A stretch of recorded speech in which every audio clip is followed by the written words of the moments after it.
Hello everybody, how are you all? I hope each one of you is fine and doing great in your studies. So आज था NSL AO का exam prelims का and आम से बहुत से लोगों का एग्ज़ाम ये रहा होगा।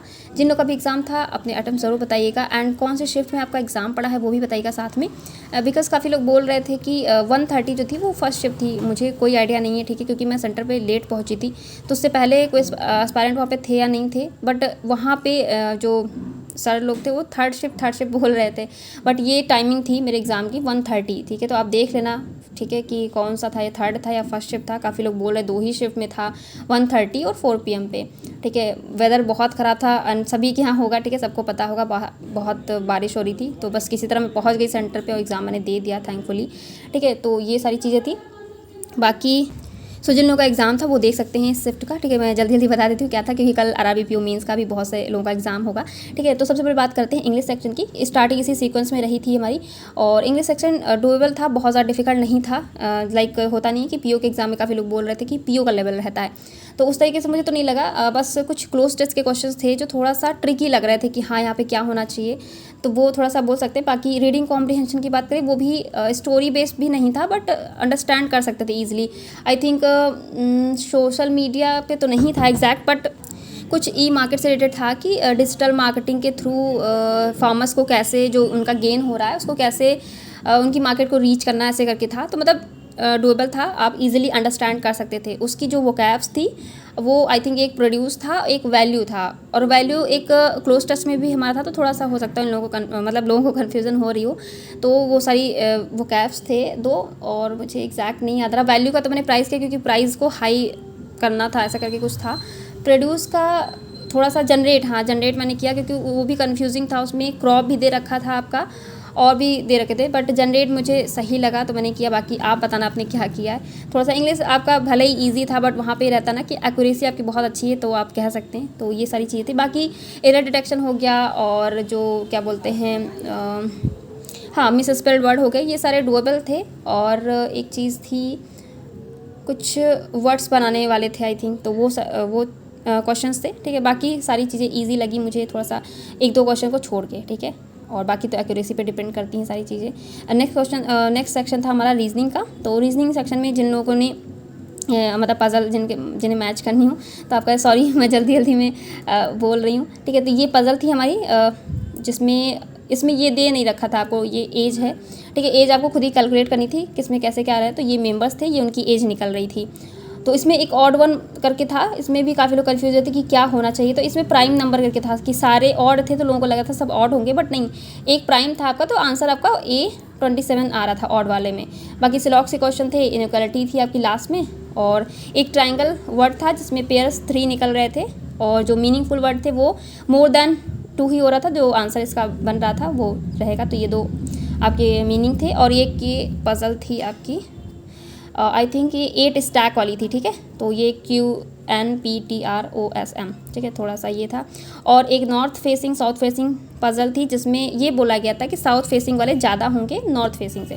तो ये थे, इसमें 5 लोग साउथ फेस कर रहे थे और 3 लोग नॉर्थ। तो ये एग्जैक्ट पज़ल थी, आप देख सकते हैं। बाकी मैं ज़्यादा डेटा नहीं लिख पाई हूँ। और एक मंथ बेस्ड पज़ल थी जिसमें जून अगस्त ऐसा करके दे रखा था, उसमें और डेट्स थी जो 7 और 28। बस इसी पज़ल की वजह से मेरे रीजनिंग में अटेम्प्ट कम रह गए, और मुझे वो पिक नहीं करनी चाहिए थी। उसी के चक्कर में मेरा डिस्टेंस का क्वेश्चन भी छूट गया, डिस्टेंस एंड डायरेक्शन का, ठीक है। तो ये सारी चीज़ें थी। ये रहा रीजनिंग सेक्शन का। और उसके बाद आते हैं कौन सेक्शन पे, जिसमें ये हमारी केसलेट थी, DI नहीं थी। ये केसलेट के क्वेश्चन थे जिसे मैंने अटेम्प्ट किया है। और इसमें ये डेटा दे रखा था कि टोटल प्रमोशन, यहाँ में सेल और प्रमोशन दे रखे थे 2 कंपनीज़ के, टोटल ये दे रखा था। और रेशियो से सारी चीज़ें मतलब सॉल्व की थी, मैंने सॉल्व करके डेटा लिखा है क्योंकि कुछ लोग नहीं कर पाए हैं, तो आप देख लेना, ठीक है। ये था। और एज के क्वेश्चन का जो आंसर था वो 36 आ रहा था। इसमें नेम दे रखा था विनोद या विदुषा करके ऐसे, ठीक है। और मैक्सिमम स्कोर्स जो आ रहे थे वो 600 थे। तो ये हमारा था कौन सेक्शन का। और एक DI थी जिसमें इजी थी, जिसमें मेल और फीमेल दे रखे थे, ठीक है। और बस उसी बेस क्वेश्चन थे, आई थिंक मेल फीमेल दे रखे थे, और अप्रॉक्सीमेशन के क्वेश्चन थे, और सीरीज़ थी। बाकी हमारा अरिथमेटिक का था जो भी था। बस DI एक थी, और ये आपका केसलेट था, ठीक है। तो ये ओवरऑल था एग्ज़ाम का रिव्यू। तो मुझे तो ईजी ही लगा, मतलब बहुत ज़्यादा ईजी भी नहीं था, बहुत ज़्यादा डिफिकल्ट भी नहीं था, एवरेज आप बोल सकते हो, ठीक है। काफ़ी लोगों ने बहुत अच्छा अटेम्प्ट किए हैं, 90s में भी गए हैं, और इवन मैं भी कह सकती हूँ कि हाँ 90, मतलब जो ये 130 की शिफ्ट थी उसमें किया जा सकता था, बट मुझसे नहीं हो पाया जस्ट बिकॉज ऑफ ये रीजनिंग सेक्शन की वजह से। बाकी मैंने इंग्लिश सेक्शन में 30 क्वेश्चन किए हैं और रीजनिंग सेक्शन मैंने सिर्फ और सिर्फ 27 की। बस मुझे इस चीज़ का बहुत अफसोस हो रहा है अभी। और मैंने कौन सेक्शन में किए हैं 28, ठीक है। तो ये ओवरऑल जो मेरा रहा है वो 85 रहा है। थोड़ा तो ये यहाँ पे अगर मैं ये पजल ना करके अगर मैं डिस्टेंस वाला क्वेश्चन करती तो 3 क्वेश्चन हो जाते, तो वही 90 के आसपास अटेम्प्ट हो जाते। तो लोगों ने किया है तो डुएबल पेपर था, ठीक है। मैं ये नहीं कहूँगी मेरे नहीं हो पाए, तो मॉडरेट था या टफ साइड में था। बाकी क्या बोलते हैं, बाकी एक बिगिनर के हिसाब से देखें तो इसमें जो अकाउंट में हमारी सीरीज़ थी वो थोड़ा सा 1-2 कैलकुलेटिव थी, एंड दूसरा जो ये DI थी मेल फीमेल आरबी, उसमें थोड़ा सा कैलकुलेशन दे रखा, थोड़े से क्वेश्चन 1-2 थे जो लेंदी थे। तो ऐसा नहीं कह सकते कि हाँ मतलब बहुत ही ज़्यादा आइटम बढ़ाने मतलब बढ़ सकते थे, ठीक है। तो वही करने था, इस वजह से मैं थोड़े अर्थमेटिक भी देख नहीं पाई, अदरवाइज़ लोगों ने किए हैं 30+ अटैम्प्ट्स इसमें भी।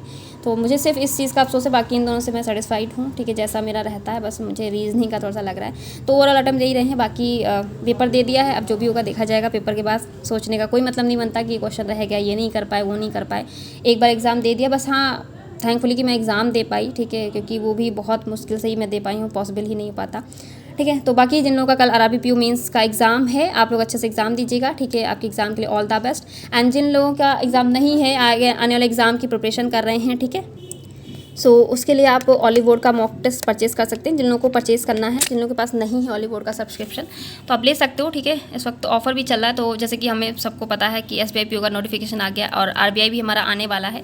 तो जो लोग लेना चाहते हैं आप ले सकते हैं, ठीक है। 6 मंथ 12 मंथ का बैंकिंग लाइट पैक हो गया आपका। तो बस कोड यूज़ कर लीजिएगा VS10, तो आपको 10% का एक्स्ट्रा डिस्काउंट भी मिल जाएगा ऑलिव बोर्ड पे, ठीक है। So thank you everyone and good night.